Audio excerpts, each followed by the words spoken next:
went behind you the don't story. listen. Get away from me! Get away from me! The boat, the captain, and the He's a Puff headlines. The scandal followed video evidence of Captain Mervyn Bruges indulging in an odd practice with a gun. First thing I think is he's going to shoot the gull I've been looking at. Started with, so he takes a gun, sticks in his gob. That's sucking it, you know.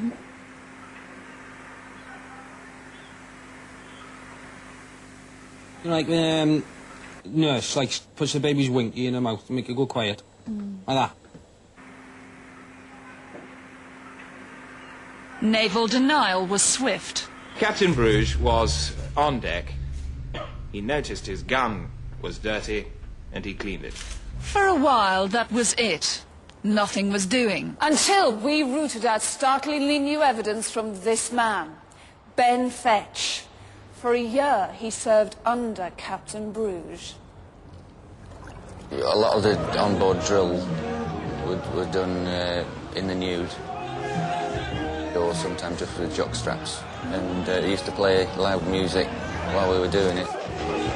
Yeah, he made me shoot fire drill on his camera. No, that was quite chuffed, being a cameraman and all that. And strange thing, but you kind of got used to it after a while. He used to go to his office, report to his office, and in the nude just kind of stand there like, and he'd be at his desk writing notes and whatnot, and he'd be humming little tunes to himself, and it's a bit weird. The worst thing was first aid drill. We used to have to dress wounds, but it was always dressing penises, penis wounds. The MOD. What will they say now? I'm going inside like a ferret with a tape.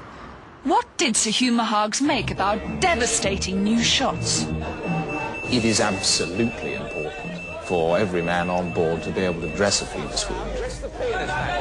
93% of wounds sustained in naval battle are, in fact, to the penis. I want you to take a look at this.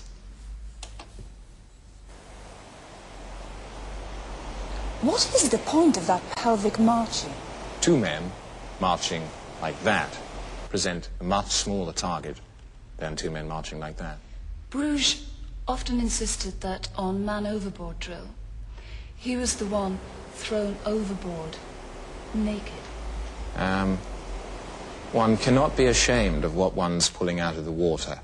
And if it is a nude man thrashing around, gasping for his life, one must not shrink from that task because one is abashed about his nudity. But 2 months ago, Ben Fetch was fired when, on the first day of his transfer to HMS Gooch, he reported for lifeboat duty stark naked.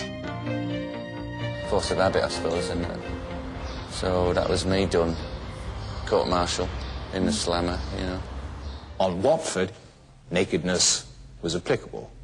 But on Gooch, everyone was dressed, apart from Fetch, who was stark naked and seemed to be indulging in some fit of sort of anarchic clotheslessness, which cannot be tolerated.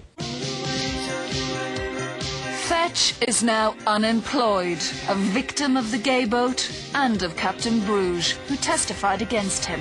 He was the one who said I'd spent all my time taking my clothes off and whatnot, and he gave evidence against me, and he was the one who told me to do it in the first place. No explanation was given by the Navy or the MOD, but 4 days ago Bruges was on shore leave and I went on a nab.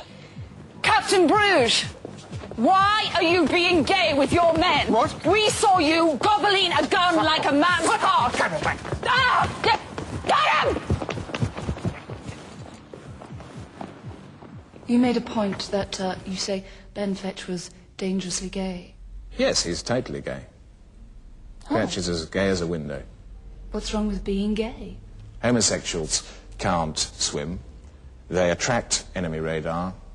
They attract sharks. They insist on being placed at the captain's table. They get up late. They nudge people whilst they're shooting. They muck about.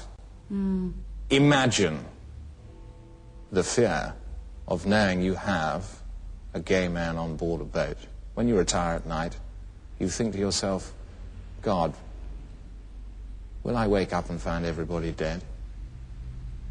Quite. You can't run a ship like that. No.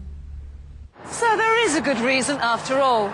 Could have saved us all a lot of fuss if they'd told us that in the first place. Still, wouldn't have made such a good story. And maybe that's the point.